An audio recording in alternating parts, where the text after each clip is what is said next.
Hello and welcome to PoE For Dummies Beyond Edition.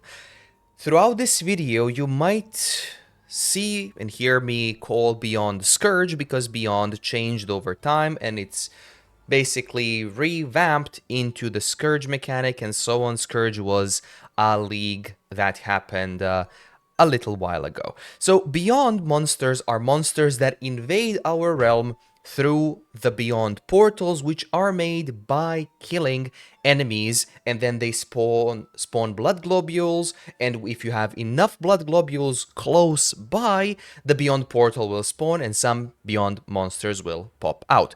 Now, the mechanic changed the actual NPCs from way back when, like 3, 4, 5 years ago, and today, ever since Scourge League was announced and we played through, so Scourge is now Beyond.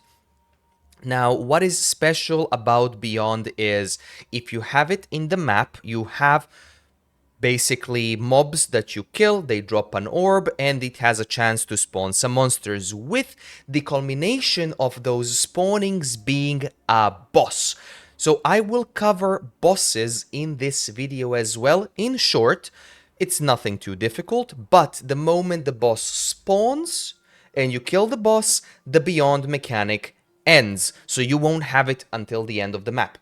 Now, it can start at the beginning, the boss can spawn in the beginning, in the middle, or in the end of the map, it doesn't matter. Beyond, the same as Delirium, whenever you enter a mechanic, as an example, Alva, or if you do, let's say, a Legion or Blight in a map, more monsters in a densely packed area, more chance for Beyond monsters to spawn, and a bigger chance for the boss to spawn. So that covers the spawns. Now let me show you how that looks in a map. When you open the map has the modifier, slaying enemies close together can attract monsters from beyond this realm. Now, whenever you go and whenever you... I had a trade here, sorry. Whenever you go and whenever you kill some enemies, let's actually rewind a little bit here, you will see these blood globules that spawn, and enough blood globules, and then these mobs will spawn. There are varying monsters that spawn. Unfortunately, my build kills them pretty quickly.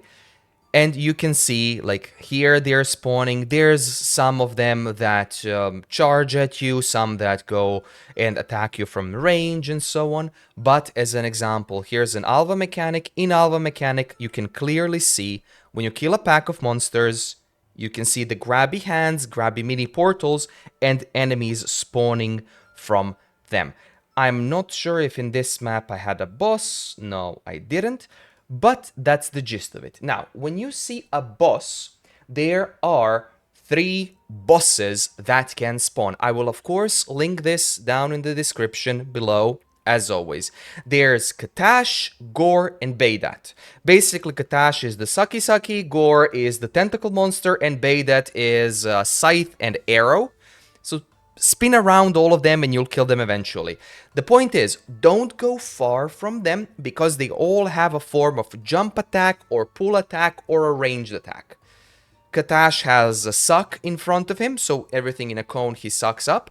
Gore, and it has a jump as well. Gore has a jump or direct tentacle pull and spawns tentacles again in a cone, while Beidat has like a leap form of jump, and if you're away from Beidat, Beidat can pull an arrow, and that it has like a homing until almost the firing time, and then Beidat fires the arrow. You can dodge it pretty easily. All of these bosses can be killed by boss standing here, and you just go in a clockwise or counterclockwise circle, however you want. They're pretty easy to kill. Now let me show you how they look. This will just be in very short. This is Gore. So he has like a tentacle attack, he has a melee attack, and so on. As an AoE slam, regular melee attack, and then he has the spewing, which is a cone, and you can see the tentacles in. That's basically the fight. There's nothing too difficult. If you are a ranged class, there's this, of course, which follows you, but you will see that and dodge. Let me show you once again how that looks. So he will pop his hands in the ground, and then tentacles will emerge. Dodge. Okay, next one, Katash. Katash is basically your Saki, as I said. Now has a shooting attack, has this cone attack, this that goes in a certain direction, like it covers like what's that, 120 degrees angle, and you can pretty much, as you see what I'm doing here, you can just walk around in circles and that's it. Now there's that big attack, and there's also one attack where it sucks you in. I'm not sure if I have it here. Probably not. Okay, so he has these like molten things. Just go around. And Baydat is the arrow slash scythe. She has, I'll call it a she, never mind. She has like a scythe that she attacks like in 180 degrees. So you can see it right here. So pay attention. Here it is, and then swoosh. That's it. And if you go away, she can jump or hit with a spear and whatnot. There's it again. It reduces your regen if you get hit. There's the arrow. See, before firing, she stops. And that's basically the whole schlick with her. They're not difficult. Now, the loot that they drop is called Tainted currency. So after they die, there's a time until they drop, and they drop these Tainted currencies. Let me explain what those are, while I still have them because I'm liquidating my stash. Tainted currency is the currency you can use on a corrupted item.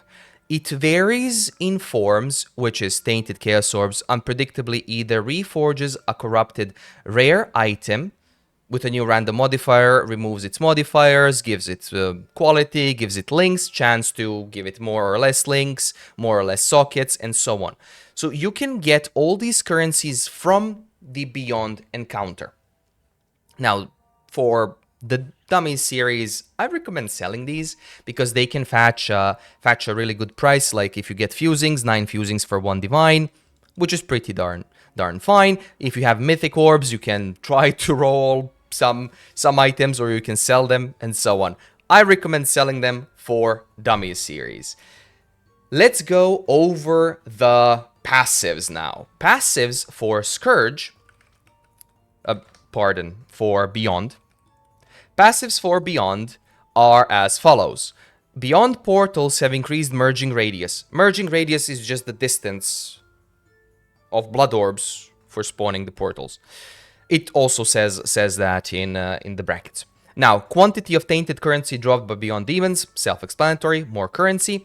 You have chance for your maps to attract Beyond Demons, that's just higher chance. They grant increased experience, which is fine. I'll cover the big one later. There's Beyond Portals in your maps have 30% increased chance to spawn a unique boss. Basically, more chance for a unique boss. You can have 15% chance to spawn a portal, merging radius. And you have here, so whichever one of the bosses you want to chase, they have their own modifiers. So let's say if you want to chase Katash, Beyond Demons in your maps have 100% increased chance to be followers of Katash, 30% more div cards found from Beyond Demons that are followers of Katash, and increased quantity. All of these are increased quantity. Yes, increased quantity of items. So Katash gives you div cards, more chance for div cards. The Gore gives you unique items found for followers of Gore, and Baydat gives you currency items, basic currency items.